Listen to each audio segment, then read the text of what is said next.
What's up, you guys? I wanted to give you a rundown on how I made this whiskey glass. So there's a lot of different shaders going on here, and I made every single one of them from scratch, whether it's using photos that I got offline that were fair use, or it was mostly procedural. So first off, we have the ground here, this wooden texture. This texture is utilizing a lot of different images. And what I'm gonna do here is I'm gonna make sure that my camera is locked, and I'm gonna get out of the camera view and show you guys the wood texture here. So this wood texture is actually, as you can see, a repeating tiling of wood. And that looks like this. This is the image of wood that I used. I got this offline. I think it's either Texture Labs or Pexels. Both are fair use. You're allowed to use those for whatever you want. I did end up taking this wood texture and I fed it into a brightness contrast node to really make the colors pop a little bit more. From there, I fed that into a hue saturation node to bring the brightness and saturation down. I really wanted to get a very naturalistic wood coloring under the light, something that's been run down a lot. From there, I fed that into a principled BSDF. And let me remove the roughness from here, and let me remove the displace from here. So this is what just the image of wood with the brightness contrast and the hue saturation would look like.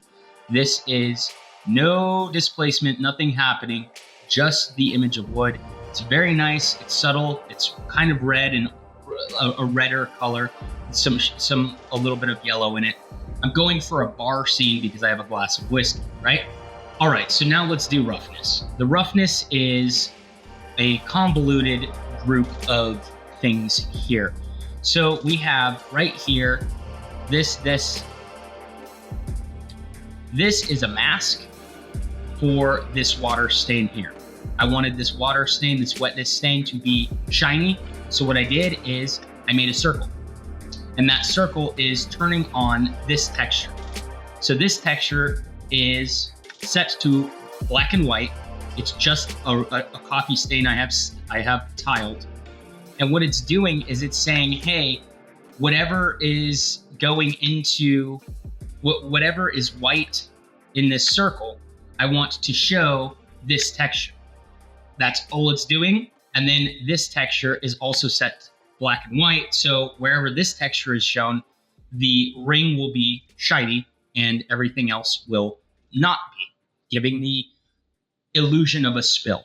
Then I also have this wonderful texture, which is also my height map, right? So this is just a black and white version of this image. And I have the contrast pretty bumped on that. Anything that's black here will be shiny.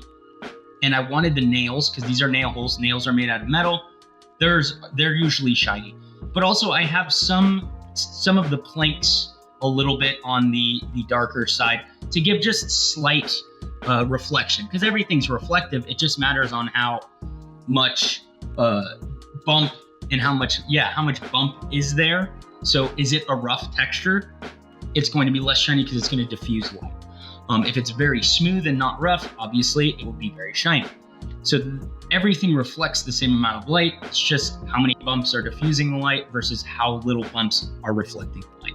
So I have that, and on top of that, I have this wonderful mask for this texture. And that is saying, hey, look, I want a splash of water to be here, and I want everything else to have this kind of roughness. Again, this is all based off of one image. Now I also have this same image and going into a color ramp right here, and this color ramp is just changing it slightly, right? It's not changing it much. And I have that going into a displacement map, and that displacement map is going into the displacement. And so when we see with the displacement, it's just saying, hey, look, whatever is dark, put it down a little bit. And I have it pretty low, mid-levels at 0.5, and then scales at 0.00. That's just because I wanted the wood to look like it's been scraped by people constantly putting glasses down, maybe some water stain. Really, it's two images, one in color, one in black and white with some contrast added to it, did that in Photoshop, and then one coffee stain PNG file that I have. So that's how I built this wood texture. Now let's get on to the whiskey. The whiskey itself, this is a water kind of texture that I use for water. And what I did is I just changed the colors of it. So right here we have, this isn't even being used on the whiskey. That's not doing anything. I removed that because I didn't want it to be translucent. I wanted it to be transparent with a little bit of volume absorption. So the way that I built this is I have texture coordinates in a UV mapping node into a noise texture. The noise texture looks like this. There's just some slight darker and slight brighter spots. That's all it is. And that's just to give a slight distortion to the water.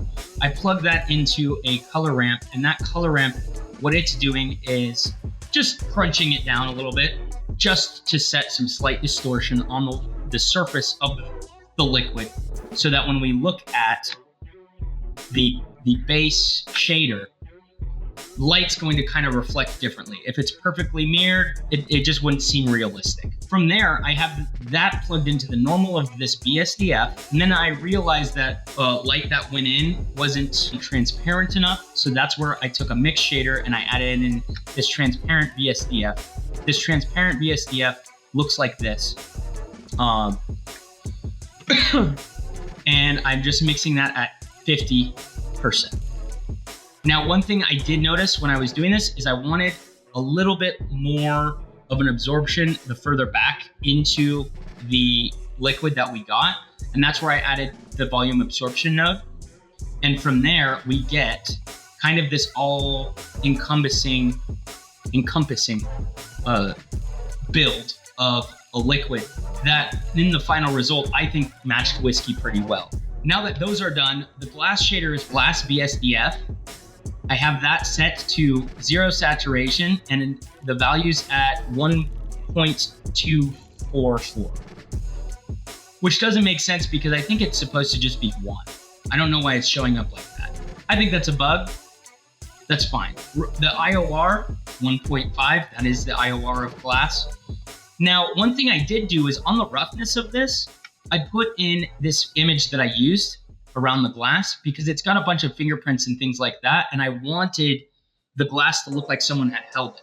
So if the light were to hit it in a certain area, you'd see any of these white spots are going to be rough and the rest of the glass will be a lot less rough, right? It's practically black. So then that is going to make it very, very smooth. Anywhere that's brighter is going to be a little bit rougher. It will diffuse the light a little bit, which is what you'd see if you were to look at a real glass under light. You'd see some areas that are shiny, and when you see a fingerprint, you would see, oh, that's actually kind of less shiny than the rest. That's what we're trying to mimic. Surface imperfections is what Clint always talks about them from Quarter Crew. Surface imperfections are what help make realism. So what I did is I used that image, which is also from Texture Labs. Go check out Texture Labs. And I just plugged that right into a color ramp, because this is what that looks like without the color ramp. This is what it looks like with the color ramp. I just kind of crushed it a little bit. And instead of having whites and blacks, I had blacks and grays, just because I didn't want it to be perfectly rough in the highlights of that area. Now that is being put into the roughness of this glass BSDF, and this glass BSDF is actually over 99% just the glass BSDF. I did add at 0.034% a transparent BSDF, because I noticed when I just did the glass BSDF, it wasn't giving me what I wanted all the way. I didn't like how dark this rim was. And I realized if I just took this mix shader and added in a little bit more transparency, it kind of diffused that darkness around the rim. It just looked better for me. So that's what I did there. And then I also at 0.5 have a volume absorption node, which is just helping. The deeper in the glass you go, the more it's going to kind of diffuse light. Without this, I didn't really notice too much of a difference, but I do like the way it looks with it, so I just left it. The ice in here, this ice is very similar to the glass shader without the roughness. It's literally the same shader, except I have the transparent BSDF at much higher of a factor. So I'm adding in a lot more of the transparent BSDF because it didn't look good with just the glass. I realized I needed more to make it kind of really transparent like ice. Now, ice is often more jagged than I made it. I made it very rounded, almost like it's been sitting in the whiskey for a bit and melted a little bit. But I digress. I think it ended up looking really good. And another thing that I noticed with this is the volume absorption node. This isn't really necessary with the ice. It doesn't change anything. But since I literally just copied the glass shader, I was like, oh, I'll just leave it there. It's fine. It's not hurting anyone. But when I take this back to just the glass shader, I noticed I'm getting way too many reflections while it's under the whiskey. It doesn't happen like that. Ice in water is almost completely invisible. Almost. It does not. You do not get specular highlights like that in a real glass of liquid with ice. So that's why I added in transparent BSDF at 0.233, because that was kind of the perfect sweet spot to get the ice to reflect on top, but on the bottom you can still kind of see it. It's just not super in your face. And so that is how I built this. The topography, I can switch over here and we can kind of look at the scene itself. So this is the whiskey. I literally just selected the inside of the glass and duplicated it and then separated it from the glass and gave it its shader, which is the whiskey shader. And I grid filled the top. And I have that actually kind of inside of the walls of the glass because that gives the best realistic refraction and reflection of what water or liquid looks like inside of a real glass. I noticed if there's separation between the actual faux liquid in 3D and the glass, if they aren't intersecting, it actually, there's these air pockets. It just doesn't look realistic. But if you have them clip through each other just slightly, then you get a much more realistic image. That is what the whiskey topography looks like. And the ice cubes are also just really cubes that I kind of beveled and messed with a little bit and then shaded smooth. Like that's all it is. And the way that I got them to sit in the glass so nicely was I actually ran a collision simulation and that's it. I just picked a frame where I liked where it was sitting and I was like, that looks good. The glass itself, I will show you a little bit. This, I started with a cube for this, not a cylinder, because the glass that I'm using is actually like, it's a decagon. So there's 10 sides to this. And I was like, I could just do a 10-sided cylinder, but I already had the default cube there and I rarely use the default cube. So I was like, let's give it a shot. I just from there solidified it, did a solidify modifier and extruded a couple of the faces on the outside and then moved a couple of the faces on the inside in. It also has, like I stated earlier, some slight roughness on it. There are some fingerprint areas that you can see kind of like right here and right there. And that is how I made this.